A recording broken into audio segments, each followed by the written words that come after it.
Elizabeth Warren has been going around from place to place telling the story about how she was fired from a job as a teacher because she was pregnant. This is cut number 10, where she makes this claim, and she's making this again and again. This is just one time. Teaching special needs kids is a calling, but I finished the first year visibly pregnant, and back in those days, it meant you didn't get invited back. She was kicked out for being visibly pregnant. Now, here's the way she described the same thing in a 2008 interview. I did that for a year, and then that summer, I actually didn't have the education courses, so I was on an emergency certificate, it was called. And I went back to graduate school and took a couple of courses in education and said, I don't think this is going to work out for me. And I was pregnant with my first baby. So I had a baby and stayed home for a couple of years. And I was really casting about, thinking, what am I going to do? And my husband's view of it was, stay home. We have children, we'll have more children, you'll love this. And I was very restless about it.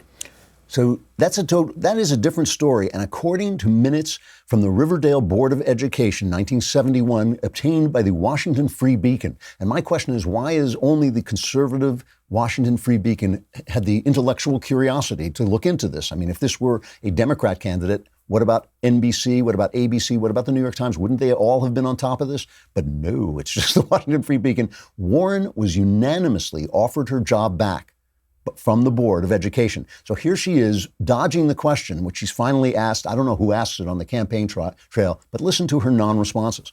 Is it accurate to say you were fired, or were you forced to resign, or how would we characterize this? Look, it doesn't matter much what the term is, but let's be clear. I was 6 months pregnant. It was my first job. I was 22 years old.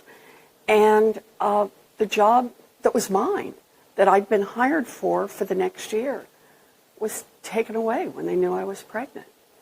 Just to be clear, because I want to make sure I have this down, they were not incorrect, though, to say that you were fired.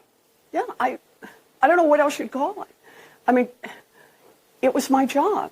And in April, they'd said, you're doing a great job, come back next year. And when they found out I was pregnant, they changed that. So that is a provable or disprovable statement. It really sounds to me like she's lying. And the thing about it is that we know she lies. We know she had this story her whole career about being whatever she was, a Cherokee. I can't remember what tribe she was supposed to be part of, which she even tried to sell after a blood test showed that it wasn't true. She even tried to say, well, I had 1/50 billionth of a drop of Native American blood in me. The thing is, that's a pattern of behavior, a pattern of portraying yourself as a left-wing victim in order to get ahead in your profession. That's a pattern of behavior. That is something she does, right? And she's doing it. If it's true that she was offered her job back and she just didn't take it because she wanted to stay home with her baby, good for her. If it's true she's now spinning that to make herself look like a victim once again, we know that's something that she does. We know that's her whole career has been based on that. It raises questions about her leftism. It raises questions about the victimcrat society, victimcrat culture of leftism, and it raises questions about her personal integrity. And I think that that's an important thing. She's now really the front runner. If she's not the front runner, she's tied with Joe Biden for the front runner. I hope you enjoyed that clip from The Andrew Klavan Show. If you did, go ahead and hit the subscribe button so you stay up to date on all our future content.